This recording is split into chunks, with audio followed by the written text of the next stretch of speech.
Nous terminons la correction de l'exercice 105, page 127. Donc nous sommes à la question 2b. Résoudre dans l'équation 30-130 l'équation c' de x égale 0. Et on n'oubliera pas la deuxième partie de la question.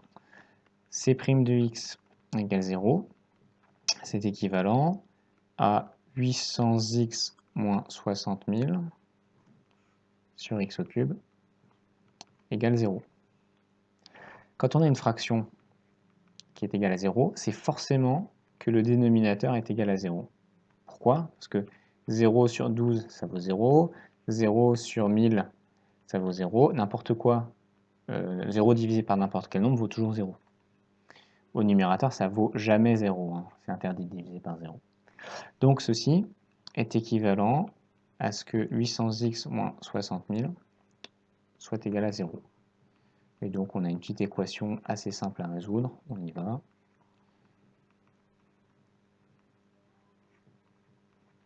Ok, on va faire ça à la main. 600 divisé par 8. On y va. Ok, donc 7 fois 8, 56. Ok, et 5 fois 8, 40. Ok, donc x vaut 75. Que peut-on en déduire graphiquement? Donc, quand on vous pose une question graphique avec une dérivée, vous vous souvenez, le signe de la dérivée, ça nous donne la croissance ou la décroissance de la fonction. Donc on va commencer par étudier le signe de c' de x. Alors, en fonction des valeurs de x, que vaut le numérateur et que vaut le dénominateur? Et du coup, que vaut l'ensemble? Ok. Donc, on commence en 30 et on termine à 130. Et puis à 75, il y a une valeur remarquable. Donc, ça s'annule en 75. Alors, est-ce que ça va être positif ou négatif à gauche ou à droite? Bah, en fait, on reconnaît ici qu'on a une fonction affine. Une fonction affine, c'est une fonction de la forme ax plus b. Okay, ici, que vaut a? Il vaut 800. Donc, a est positif. Donc, on va avoir une fonction qui va être comme ça. Hein, donc là, c'est l'endroit où elle vaut 0. Et à droite, ça va être positif. Donc à droite de l'endroit où elle vaut 0, c'est positif. Et donc à gauche, c'est négatif. Ça va correspondre à cette partie.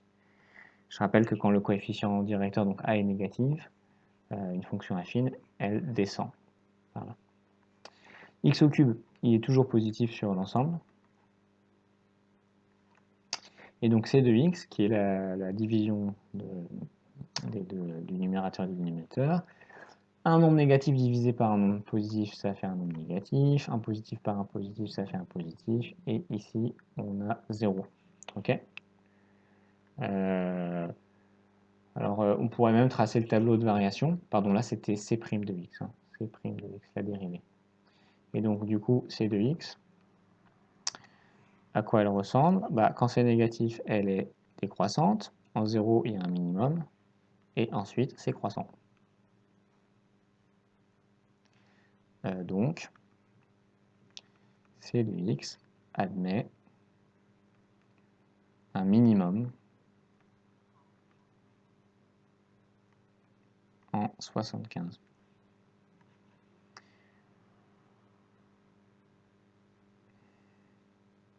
Ok. Petit c, tracer à la calculatrice la courbe représentative de la fonction c sur l'intervalle 30-130. Donc, comme vous avez des modèles différents de calculatrices, ce que je vous invite à faire, c'est à simplement regarder sur Google, tracer un graphique avec une calculatrice.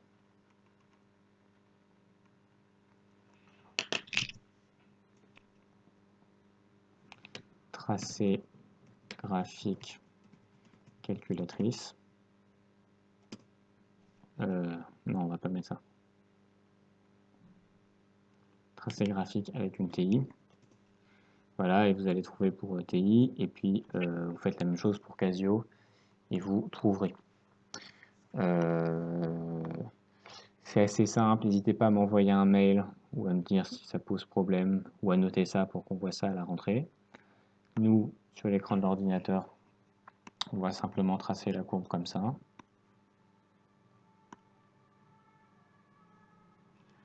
Alors, qu'est-ce qu'on a déjà? 800x.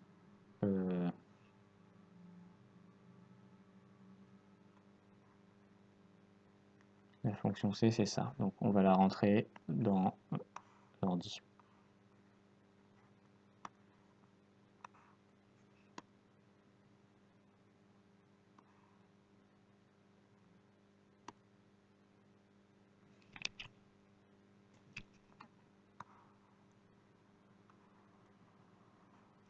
Bon sang, bonsoir.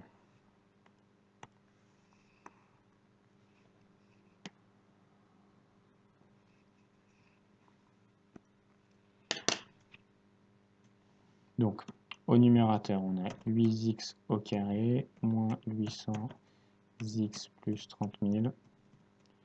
Et au dénominateur, on a x au carré. Go.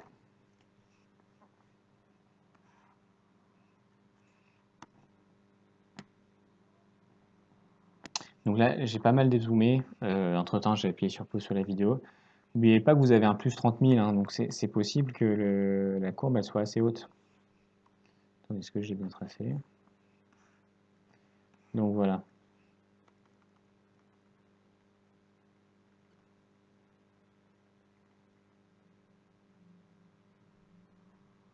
Ah, oups, je me suis trompé, c'est sur x au cube.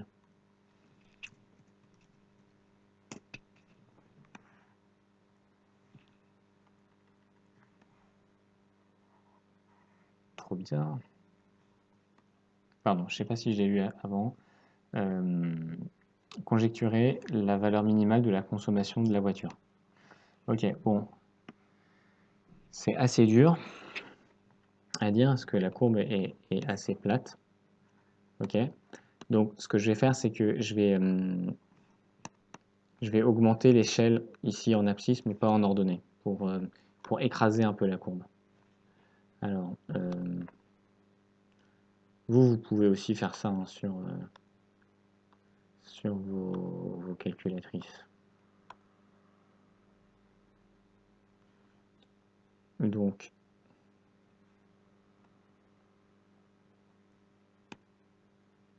ici, on va mettre du 10 pour 1.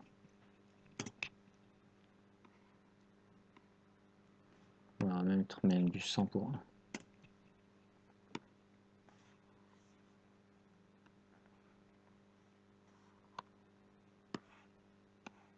Oh bah j'ai plus rien.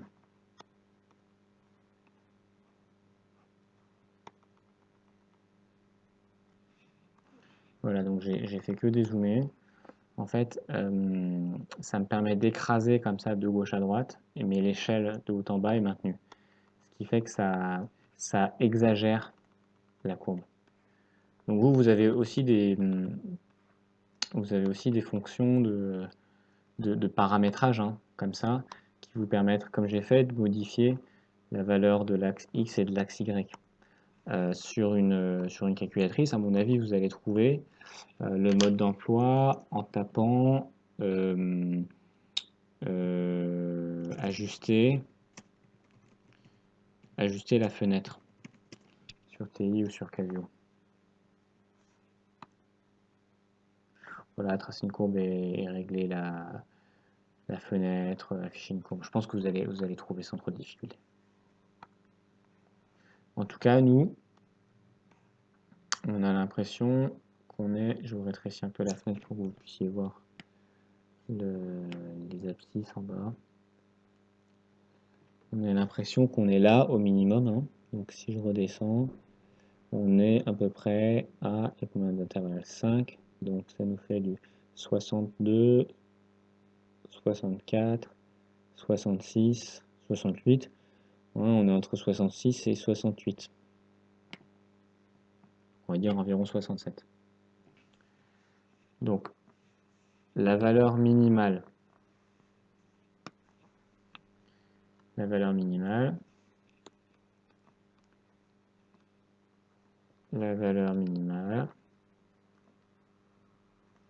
semble, et je m'aperçois que je viens de vous dire une bêtise parce que en fait ici c'est de 60 à 80, donc chacun de ces intervalles, il vaut pas 2, il vaut 4, puisqu'il y en a 5, et 4 fois 5, 20. Donc 60, 64, 68, 72, 76, donc on est entre 76 et 72, ok, semble être entre 76 et 72. Et quel lien peut-on faire avec le résultat obtenu à la question B? Donc ça, c'est vraiment une question évidente. Ici, on nous montre que la courbe elle a un minimum en 75. Donc ce minimum-là, qui était entre 76 et 72, bah, on sait que c'est 75. Voilà, donc je ne vais pas forcément le rédiger, ce serait un peu lourd, mais voilà. L'explication que vous pourriez marquer, un contrôle, c'est que grâce à la dérivée C', nous avons pu tracer le tableau de variation de C qui montre qu'il y a un minimum en x égale 75.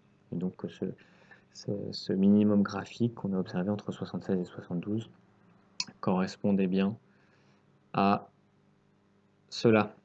Et nous avons fini de corriger la deuxième partie de cet exercice.